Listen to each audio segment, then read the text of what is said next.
بالقرآن اهتديت برحمه تحلو الحياة شوقا إلى المولى أتاني أسلمت روحي للإله. Le ciel se maintient sans pilier. Est-ce qu'un instant, quand on voit le ciel et qu'il n'a pas de pilier, est-ce pas quelque chose de très miraculeux? Et pour autant, tellement il est devenu habituel, donc ça devient complètement banal. Et personne n'interroge, en fait, le sens profond de cette construction qui est le ciel. Parce qu'on l'observe au quotidien, donc ce qui fait que le fait d'observer les choses de façon quotidienne, parfois, ça hypnotise, comme les Arabes disent c'est-à-dire l'habitude parfois hypnotise la sensation et la conscience. Parce que tellement qu'on est habitué à voir quelque chose, alors si on interroge son essence, son principe, dans quelque chose de très miraculeux, et pour autant, c'est pour ça que le Coran nous interroge toujours dans l'attitude spirituelle, c'est qu'il faut toujours être dans l'émerveillement spirituel.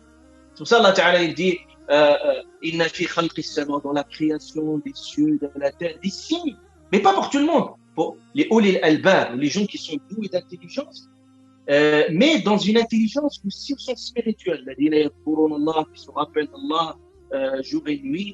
C'est des gens-là qui allient un autre regard spirituel contemplatif. Parce que sinon, si on n'a pas le regard spirituel contemplatif, le côté miraculeux de la chose se perd complètement dans l'observation plus banale.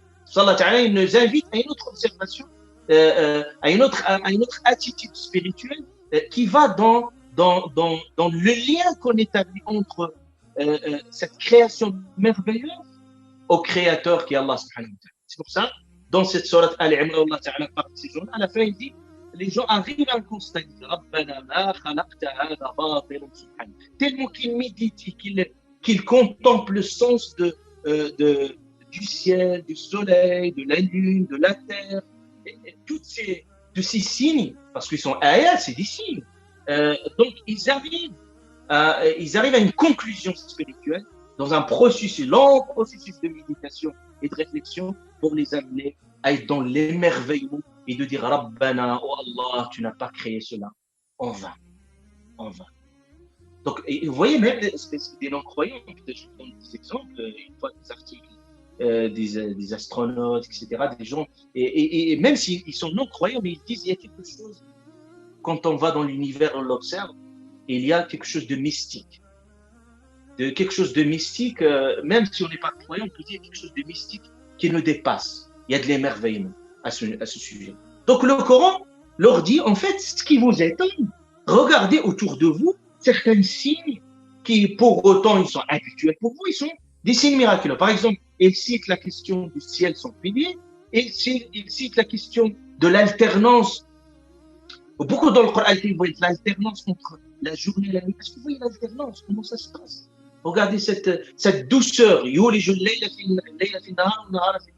Quand il y a cette douceur entre cette pénétration de la journée et de la nuit, de façon progressive, sans brutalité. C'est beau et c'est magnifique. Et aujourd'hui, on regarde le soleil, la lune dans sa beauté, et le jour et la nuit, mais sans qu'on prenne conscience de ces moments. Alors pour autant, on trouve que le Coran Karim a bien mis certaines stations spirituelles dans ces moments. Pourquoi on prie à al-Maghrib? Pourquoi on prie à al-Fajr? Parce que le coucher, le lever de soleil, c'est des signes. Pourquoi il y a la lune? Parfois notre culte il est lié aussi à ces positionnements de la lune. Ça c'est très important à en tenir compte. Et vous trouvez Allah Ta'ala aussi par exemple la terre, la pluie. Et il dit, regardez, la terre elle est morte, il n'y a plus de vie. Et pour autant, la pluie, il redonne la vie à la terre. Il dit la mort, il nous donne, regardez, une mort que nous mourons au quotidien, mais sans qu'on prenne conscience de ça, le sommeil avec la mort. Donc, vous voyez que l'habituation, d'ailleurs c'est un principe psychologique connu, l'habituation, c'est-à-dire à force de voir les choses en son habitude, et parfois il y a la perte du sens à ce niveau.